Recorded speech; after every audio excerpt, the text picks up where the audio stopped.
This is Where We Live on Connecticut Public Radio. I'm Lucy Nalpathanchel. People receive life-altering diagnoses every day. Today, we talk to parents and providers about children who've been diagnosed with diabetes. There are two kinds of diabetes, type 1, formerly known as juvenile diabetes, and type 2. Coming up, we'll hear from the local chapter of JDRF, the global organization dedicated to funding type 1 diabetes research. And we'll zoom in on Connecticut to learn about the disparities that exist in our communities. Data Haven will join us. We'll also talk to a doctor about the advances in treatment for diabetes. Now, this month marks the 100th anniversary of the discovery of insulin to treat diabetes. Today, it's one of the most expensive drugs, affecting millions of Americans. We'll also talk about recent changes in law, both in Connecticut and federally, to help diabetics. That's coming up. First, joining us are two Connecticut residents, a mother and daughter. Marie Snow joins us on Zoom. She's a resident of Killingworth. Marie, welcome to the show. Hi, Lucy. Thanks for having me on.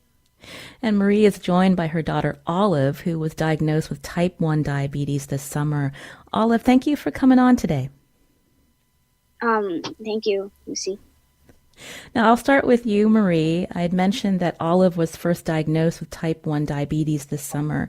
Can you talk about the events that led up to when you got that diagnosis? Yeah, absolutely. So Olive, it was during the height of the pandemic, where the kids were going to school remotely, or half in school, half at home, and the kids were tired, and Olive was particularly tired, and she would look at herself in the mirror and comment on the dark circles under her eyes. And she was losing weight, but eating a lot. And she was constantly tired and constantly drinking water. So in hindsight, these are the signs that, that we should have known, but we didn't. We didn't know the signs for diabetes, but she was always thirsty. And then the week before her diagnosis, she got sick and was throwing up a ton of water and drinking a ton of water until she was so dehydrated we had to bring her to the emergency room. And that's where we got our diagnosis. That must have been really scary to not know, what's wrong with your child. And so when you went to the emergency room, how soon before they told you that Olive may have type 1 diabetes? It was almost immediate, because they checked her urine and found extremely high levels of sugar. So they immediately detected something was wrong. And we were in denial for a while until it really hit us that this was the case. That's a lot to process at the time. And when we talk about type 1 diabetes, that's when the pancreas stops producing insulin. And so people with type 1 diabetes must constantly monitor blood sugar levels, either inject or infuse insulin through a pump, and then carefully balance insulin doses with eating and activity throughout the day. And so when you got that diagnosis for Olive, and thinking about what this means for her and the family, like, how do you get used to that change in routine? What went through your mind when the doctors told you about steps to treat her? I don't know. I can't remember what was going through my mind at the time, other than, oh my gosh, our life is going to change forever. And it was only until recently that we're realizing how diabetes can just be something that's there, in the background and not constantly in the forefront of our lives. But for a while, it was taking over everything, and I thought I would have to change so many things, but in reality, you adapt and you find ways you find your new normal. And this is the expression that all the people around us kept saying, you'll find your new normal. And we are. Again, you're hearing Marie Snow. She's a resident of Killingworth. Her daughter Olive was diagnosed with type 1 diabetes this summer. We're talking about diabetes in children and young people. You can join us, 888-720-9677, or find us on Facebook and Twitter at Where We Live. Olive is sitting right next to you. Olive, can you tell us about that time when you had to go to the hospital and when you were told you had diabetes? Tell us how you and your family processed this, and how this has changed your life. Well, I was before I had to have insulin injections, which was really hard for me. The first time I had it, I wasn't really comfortable getting the shots, and I didn't know what was going on. And then I was able to go on the trial, and I got a CGM, and I got a pump, and everything was great. So you mentioned this trial. So Marie, fill in that story for us. So the pump that Olive uses and how you monitor her blood glucose levels.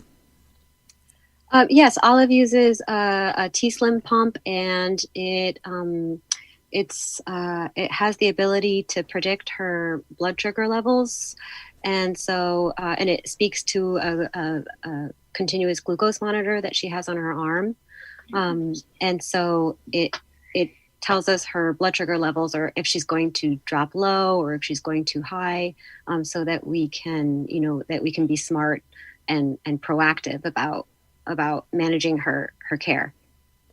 And you mentioned Olive is very independent with it. I'm sorry. Yeah, you mentioned she's independent, and that also you and your husband are getting notified. So this is interesting. We talk about advances in technology. This pump, you're able to get notified on your phones if her blood glucose level is too high or too low? That's right. It connects to an application that we both have on our phones. And unfortunately, my daughter, Olive, has to have her phone. We wouldn't have given her a phone, but she has one, and it connects to our phone. So we're constantly able to monitor her blood sugar levels throughout the day, and we can connect with her to see what's going on. If there's something that doesn't look right, for the most part, we kind of keep it in the background and don't really bother her too much about it. But it's really comforting, especially as parents of a newly diagnosed child, to be able to monitor from anywhere while we're at work and she's at school. That was a huge comfort for us. And again, you mentioned this trial that allows Olive to have this insulin pump. If you were not involved in the trial, how would you then treat her diabetes? Would it be a manual injection? It would be for a while, depending on insurance coverage of pumps. That's not something that I have looked into. We were fortunate enough to be asked to be part of this trial at the beginning of Olive's diagnosis, which was one of the requirements of this trial. So we did do insulin injections with a pen for a few weeks. And I was thinking that was something that we would have to do for a few months until we were able to get a pump, which is something that Olive was very interested in. Mm-hmm.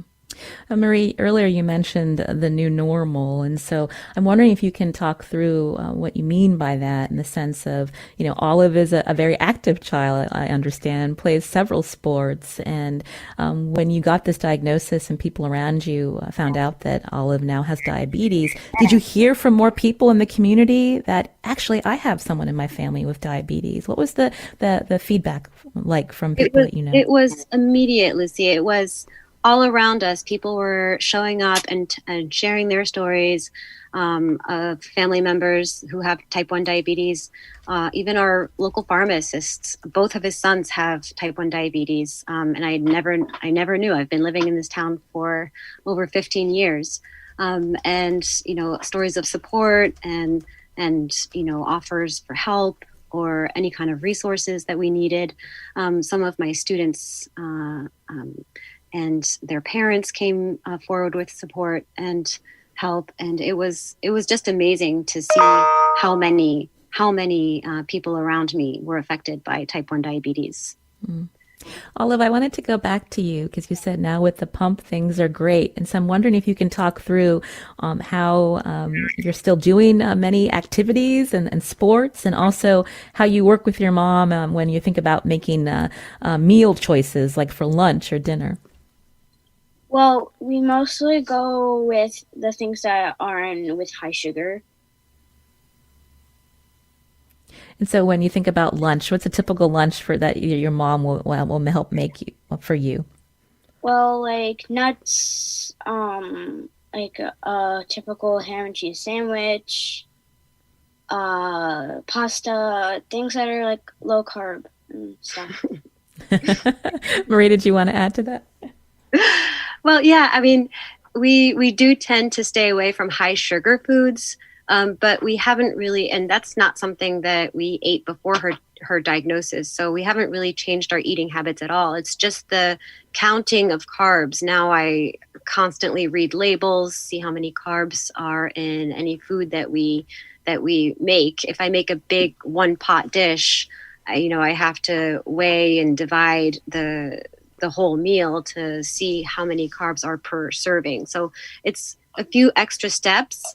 On the other hand, it's a great learning experience about, what we eat and how we eat. And Olive is a big part of the planning of her lunches and her breakfast. So that's nice that she's involved in her own meals.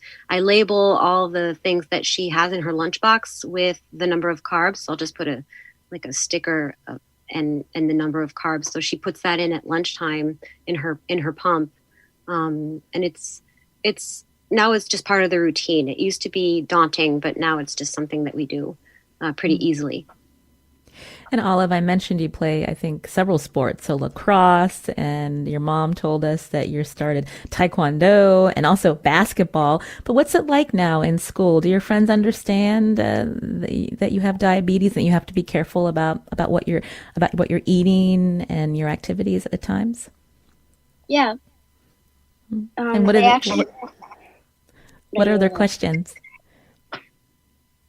They actually don't really mind my diabetes. They think it's like not really a big problem. And so what do you want people to know that might have children who are like you, that may have diabetes? What do you want them to know about how you and your family have approached this? Don't really know. Marie, did you want to add? That life goes on, and that you move forward and you meet new people and you learn new information and you just discover another side of yourself that you didn't know existed. I think that's a pretty plain way to put it. It has transformed our whole family in a way that I never imagined could be possible. In really good ways. And what about the support that your family is receiving? Does Olive have someone to talk to besides her family members about this new diagnosis?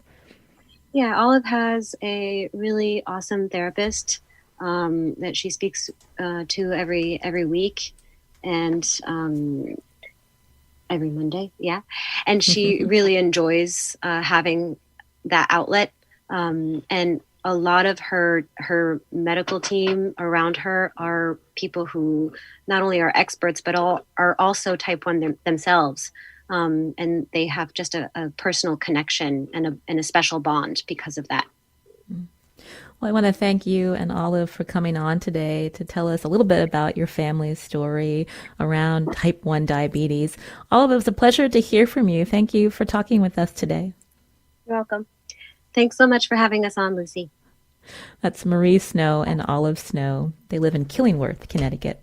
This is Where We Live on Connecticut Public Radio. I'm Lucy Nalpathanchel. Coming up, we talk to a pediatric diabetes specialist about treatment options and learn the status of insulin caps in our state and on the federal level. Also, a member of the Connecticut chapter of JDRF, a global diabetes research funding organization, will join us. You can join us too. Do you have a family member with diabetes, or do you have questions about diabetes in young people? 888-720-9677, or find us on Facebook and Twitter at Where We Live.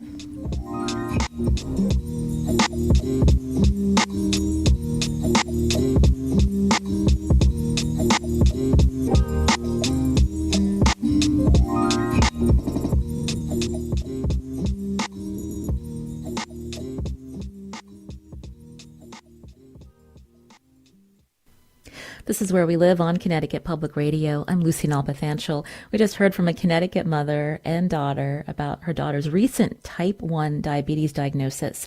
About 1.6 million Americans have type 1 diabetes. This is where the immune system attacks the insulin-producing cells in the pancreas, leaving the body with little or no insulin.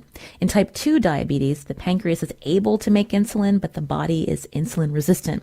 And both types of diabetes require patients to rely on insulin medication.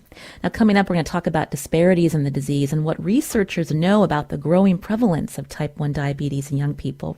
I wanted to take a quick call. Representative Brandon McGee is calling in from Hartford. Hello, Representative McGee. Can you hear us? Oh, it looks like he was on hold for too long.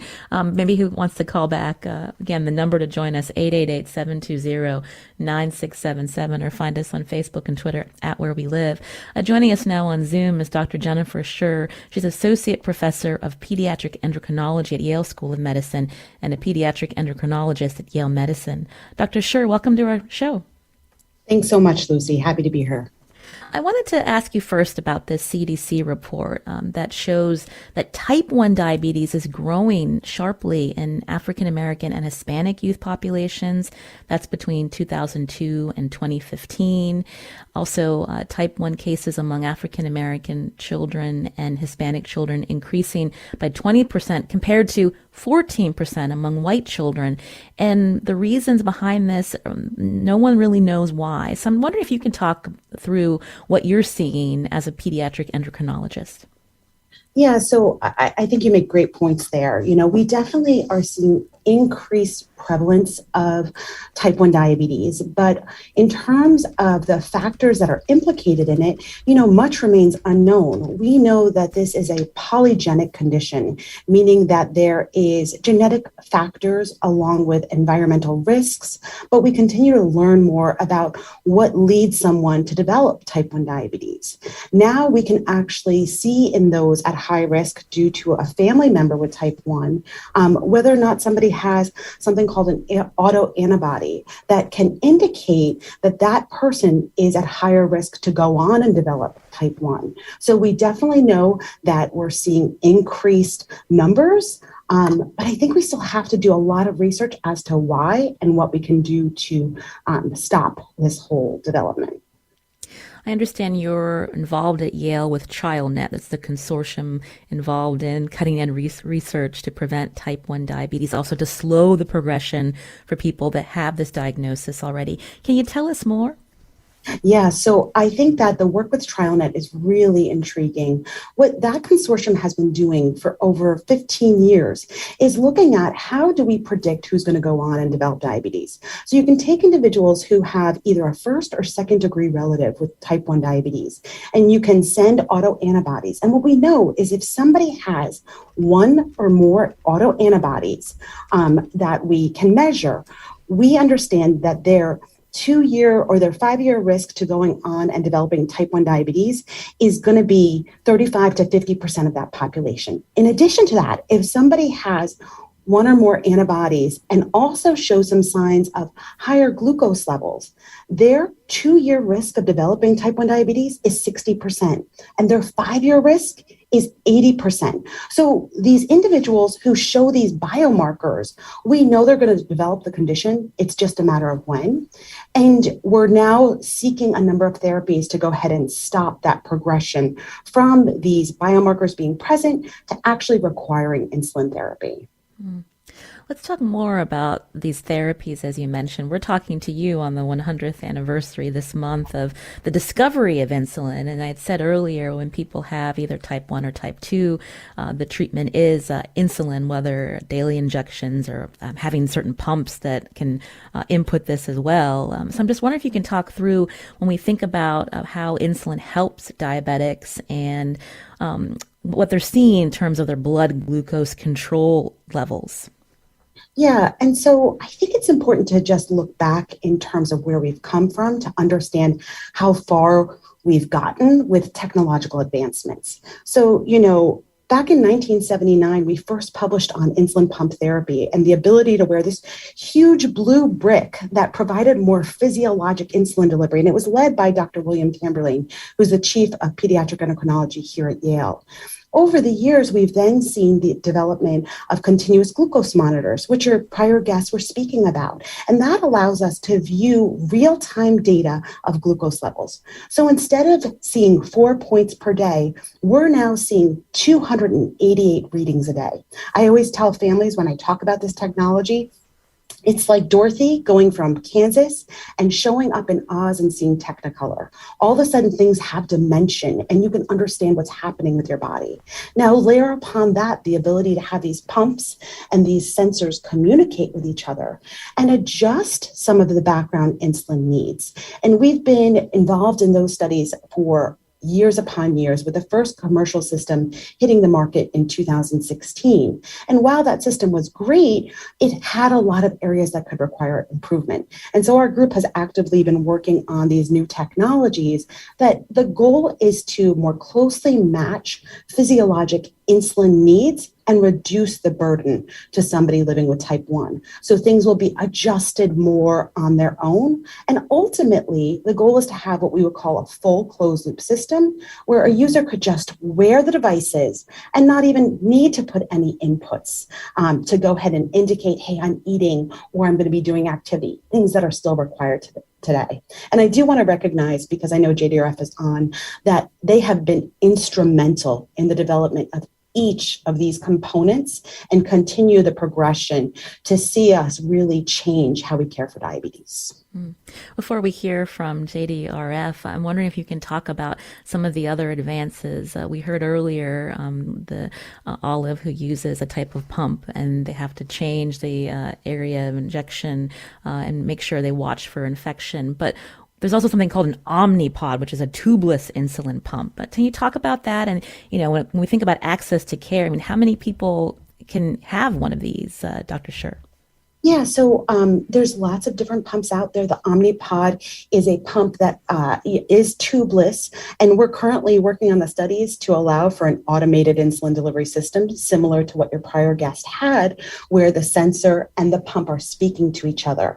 And in terms of, what we would like as a provider, and I think that the whole sentiment of our group is that everybody should be afforded the most advanced technology that they would like to use. And so with that, I think our goal is to make sure we speak about technologies, we educate families and help them along the path of what's available. And for years, it had previously been talked about, well, who can have these technologies? And older consensus guidelines would say, well, the ideal candidate is. And more recently, this past May, I co-chaired the American Association of Clinical Endocrinology's updates on advanced diabetes technology. And what we said is there's no ideal candidate. A person with diabetes who is insulin requiring deserves access to this technology.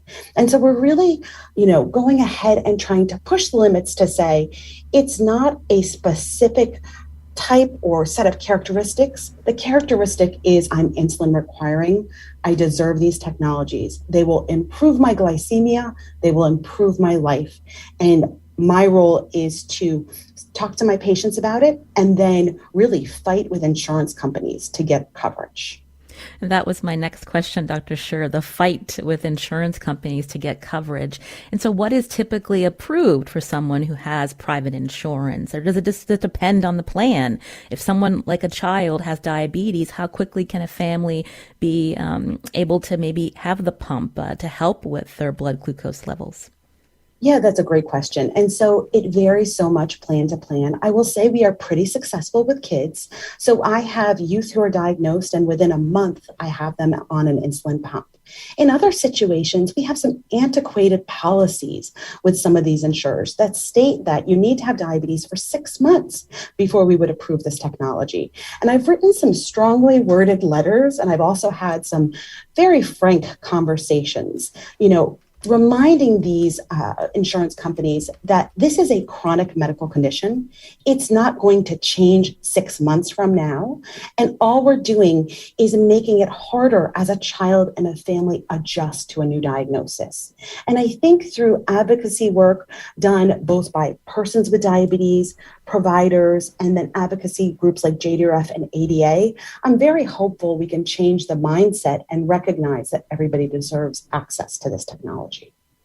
You're hearing on Zoom here on Where We Live, Dr. Jennifer Scher, Associate Professor of Pediatric Endocrinology at Yale School of Medicine. She's a pediatric endocrinologist at Yale Medicine as we talk about type 1 diabetes, also type 2 diabetes among young people. You can join us, 888-720-9677, or find us on Facebook and Twitter at Where We Live.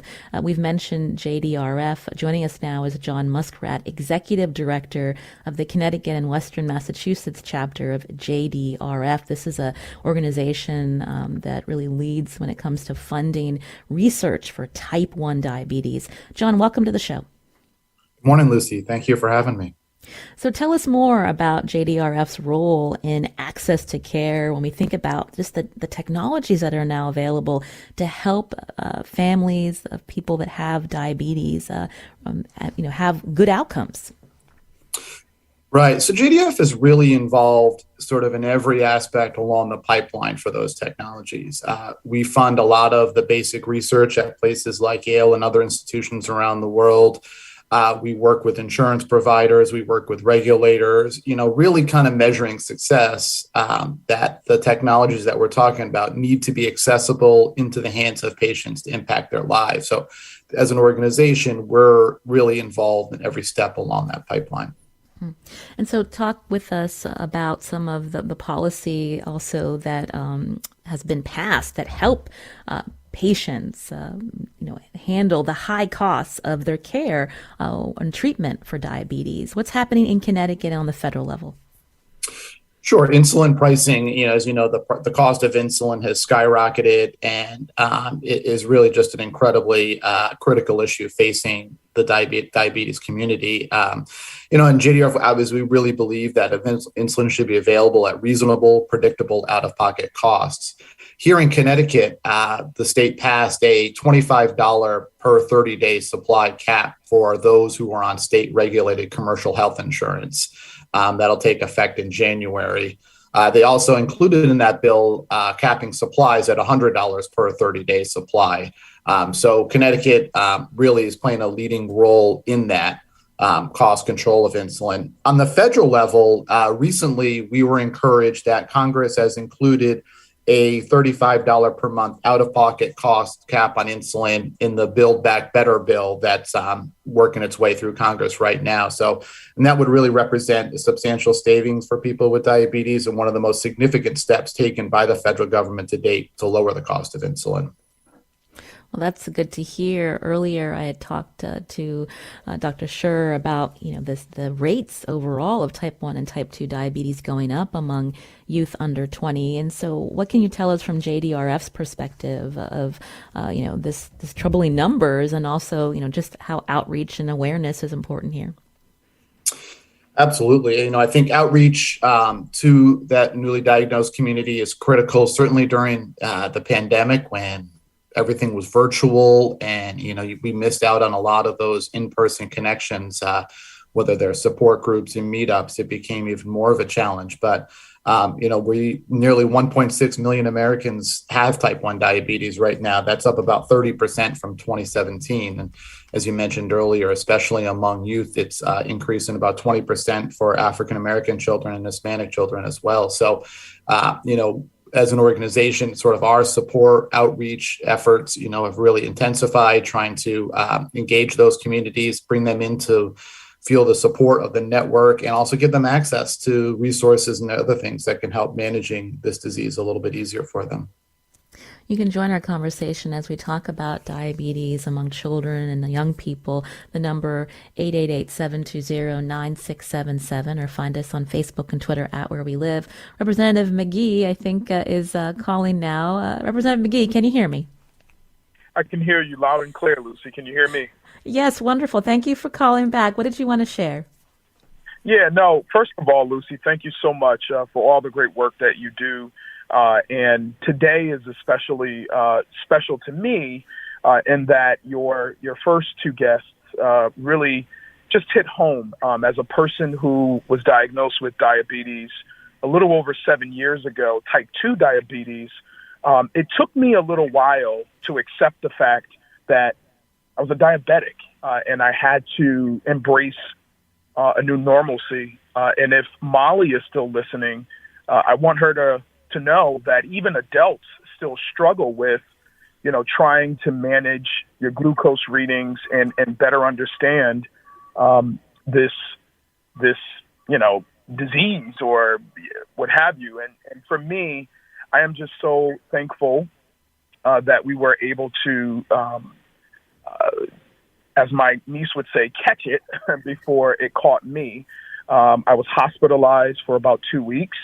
And this was, again, 7 years ago, and I've since been able to adjust and change my diet. I'm now a vegan and, still struggling in ways that I am sharing with people more as I get older in hopes to help people be okay with what you have, but understanding your numbers.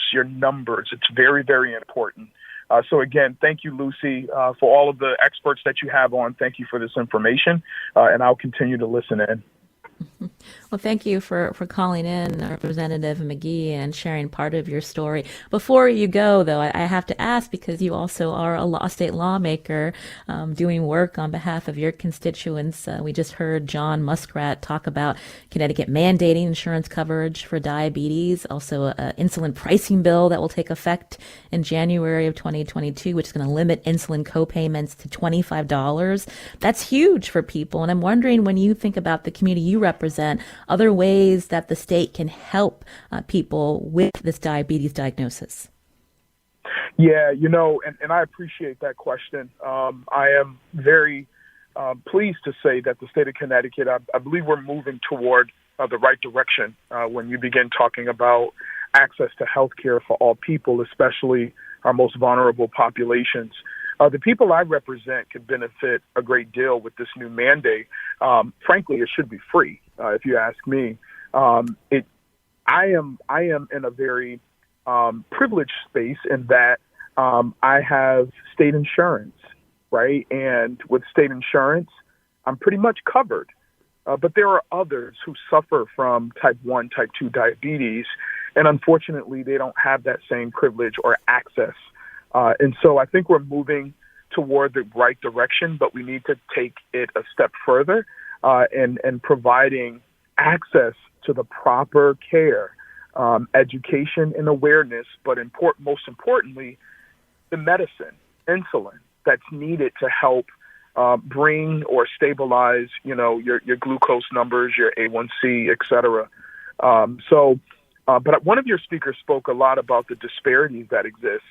And it's true. In some communities, we're struggling a great deal. And so my goal, my mission is to continue telling my personal story in hopes that people will take this a bit more seriously. And it's a silent killer.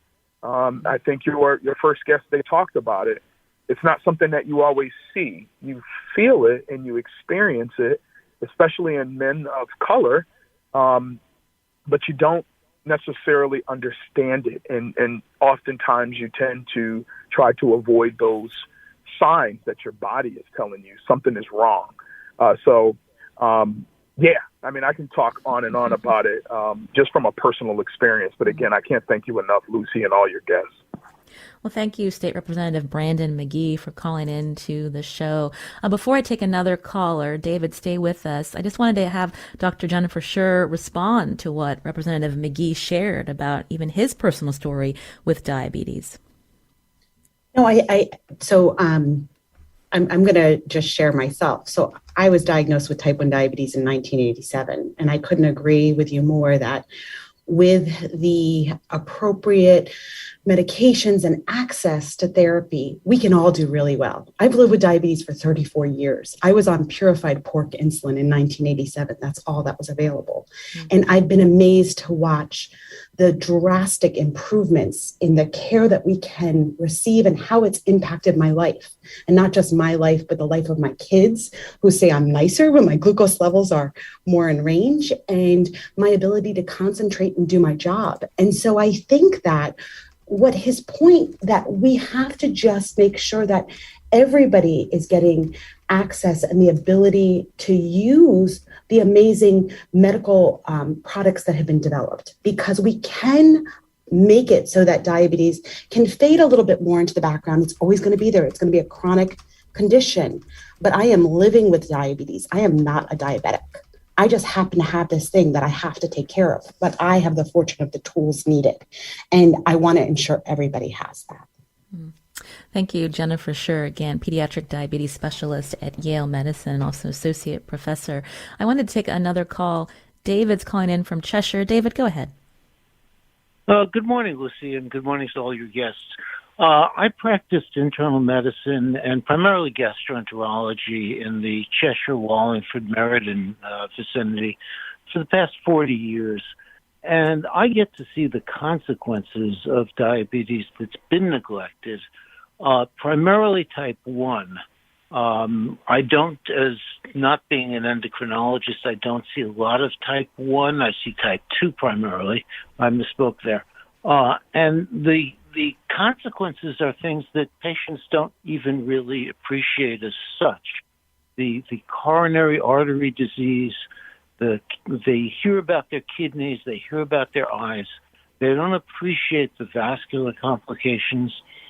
And because these things are asymptomatic, you've heard the term silent killer already, they tend to be neglected. What's so short-sighted on the part of the insurance companies is that they're the ones that are going to be paying for these consequences over the long run. And because they don't really have a longitudinal commitment to patients, they don't have any consequences themselves. The other point I wanted to make is that the socioeconomic barriers are huge. Everybody's a candidate, but there are so many socioeconomic barriers, especially among the older population, among more disadvantaged groups, that even with the benefit of some of these remarkable advancements, there are so many people that can't take advantage of them. I had a third observation, but I'd be curious to hear what your guests have to say about those. Yes, thank you, David. Dr. Scher, we touched on this earlier, but did you want to respond to David? So I think David made a number of great points, and I'm grateful for the care that you provide to your patients.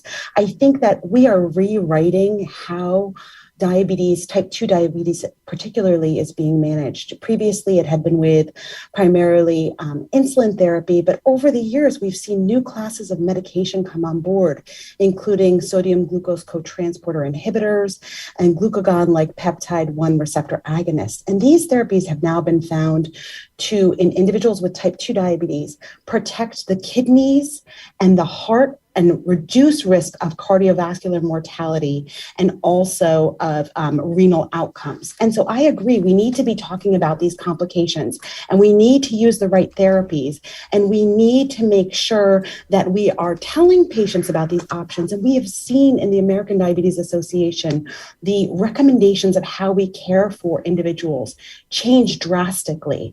And so I am truly hopeful, the same way we have seen type 1 diabetes change in the past 20 years due to the treatments that are available. We will see the same hold true for type 2 diabetes.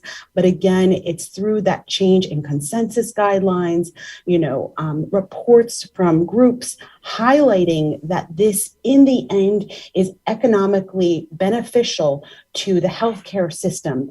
But in my view, most importantly, the person with diabetes living with it. So I think we're at the precipice of seeing dramatic changes occur. You've been hearing Dr. Jennifer Scher, Associate Professor of Pediatric Endocrinology at Yale School of Medicine, also a pediatric endocrinologist at Yale Medicine. Thank you for your time today. We really appreciate it. Thanks, Lucy. This is Where We Live on Connecticut Public Radio. I'm Lucy Nalpathanchel. Coming up, we're going to talk more about the disparities in access to care for people of color who have diabetes. You can join us as well. Find us on Facebook and Twitter at Where We Live.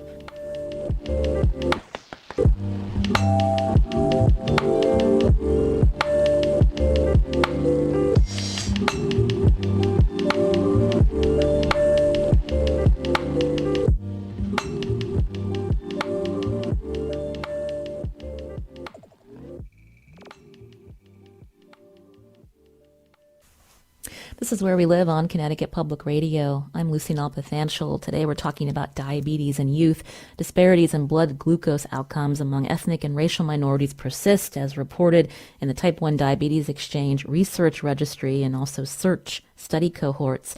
And Where We Live obtained data from Connecticut Medicaid. To date, the HUSKY Health Medicaid program covers more than 408,000 children below the age of 20. That's this year. And this includes 1,156 children and youth for type 1 diabetes and 928 for type 2. So what are some factors behind the numbers? Joining us now is Mark Abraham, Executive Director of Data Haven. Mark, welcome to the show. Hi, Lucy. So when we think about disparities, and we heard earlier from Representative McGee, cost of care being one of them, I wanted to talk more about the survey that Data Haven did, a well-being survey. When we think about type 2 diabetes that can be delayed or prevented through exercise and healthy eating, but that also means access to healthy food. And so looking at the survey, what does this look like in lower income communities like Hartford, New Haven, and Bridgeport? Yeah, good question. Before I get into the data, I just want to mention, you have to consider the resourcefulness of families when they're looking for food. So you think if families are paying 80% of their income towards rent, which is common, how do they find food? Also, I think of an example of a 16-year-old who works after school until midnight to support their family with rent. And it's just too late to come home at midnight and cook dinner when, several people are sleeping in their living room and kitchen. So they find that the one fast food restaurant that's open. And you have to think about this sort of work that people do to eat food. And, before you necessarily think of whether they have access to healthy food or not, just thinking of the resilience that families have and thinking of those ways that we could improve health. But when we look at the data, we definitely see disparities. I mean, the other callers mentioned socioeconomic disparities and places. Both matter. So places like our city centers, in some cases, you see 10 times higher rates of diabetes-related amputation, which is sort of one of the worst outcomes of diabetes. And that could be traced back to both the higher risks of those areas and income and things like that, but also barriers to healthcare. On the environmental challenges, though, some of the ones that we see in our survey include higher concerns about gun violence. In the 2021 survey we're working on now, we found 52% of Hartford residents are concerned that someone in their family will be injured by gun violence, and 14% have actually just witnessed a shooting within the past 12 months in Hartford. And that's, that could be 10 times or 20 times higher than the rates in the rest of Connecticut. So things like gun violence, obviously we could talk about access to parks and recreational areas and just access to food in general, which is, closely linked to not having a car, not having supermarkets in your neighborhood. Let's talk about access to the outdoors. In this well-being survey by Data Haven, 13% of residents in Connecticut city centers, compared to 46% in the suburbs, felt that parks and recreational facilities in their area were excellent. And so can we talk about that lack of access to recreational spaces like parks and how that impacts children?